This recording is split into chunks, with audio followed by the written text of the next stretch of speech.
السلام علیکم ورحمۃ اللہ مولانا جمال صاحب۔ وعلیکم السلام ورحمۃ اللہ وبرکاتہ۔ سعید بھائی، ہندوستان زندہ باد، ہندوستان زندہ باد۔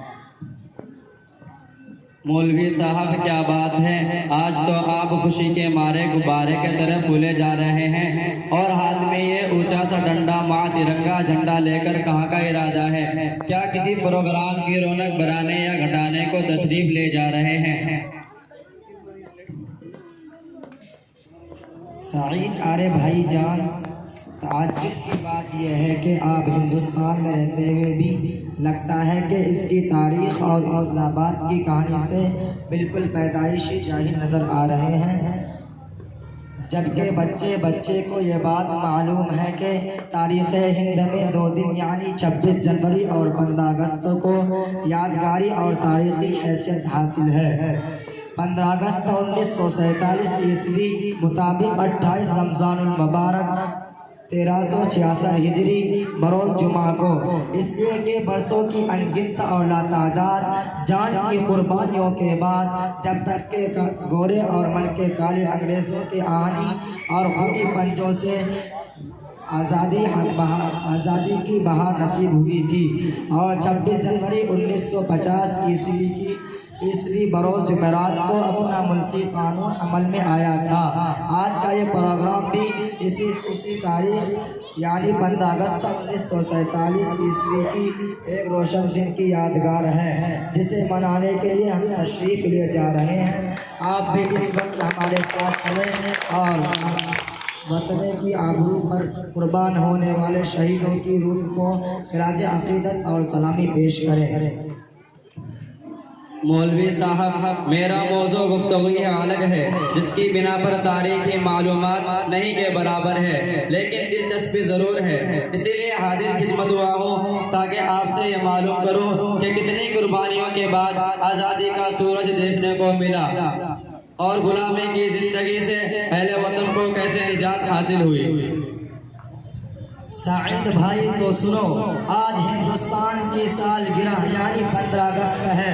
ملک عزیز نے آزادی کی عمر کی 75 بہار دیکھ لی ہے اور یہ سب اسی روشن دن کی یادگار ہے جس دن 1300 سالہ قربانی کے بعد انگریزوں کی غلامی سے ہندوستان کو نجات ملی تھی اور محبوب وطن پر آزادی کا، جو کہ آج بھی اپنے اسلاف اور مجاہدین آزادی کی روایات کو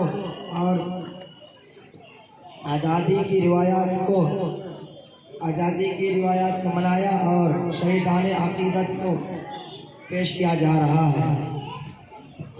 محترم، یہی سوال ایک زمانہ سے ہمیں کینسر کی طرح پریشان کر رہا ہے اور دیمک کی طرح اندر سے چاٹ رہا ہے، چونکہ تاریخ کے ساتھ تھوڑی سی دلچسپی، انسیت اور لگاؤ ہے، اور پھر ہمارا یہ پیارا ملک جو صدیوں سے غلامی کے آہنی پنجوں میں جکڑا ہوا تھا اور جب محب وطن کے خون سے رنگا رنگ ہو کر اس ملک کی آزادی کی دولت ملی، تو کیا مولانا صاحب مسلمانوں نے بھی کوئی ایسا روشن کردار پیش کیا ہے جس کو تاریخ کے سنہرے اور ان میں تھوڑی سی بھی جگہ نصیب نہ ہو سکے؟ سعید بھائی، حقیقت تو یہی ہے کہ اگر اس ملک کی حالت سنانے لگیں گے تو پتھر بھی آنسو بہانے لگیں گے۔ محترم، آپ کو معلوم ہونا چاہیے کہ مسلمانان ہند نے جنگ آزادی میں بنیادی جنگ سے لے کر صلح آزادی تک ہر ایک موڑ پر امتیازی کردار ادا کیا ہے۔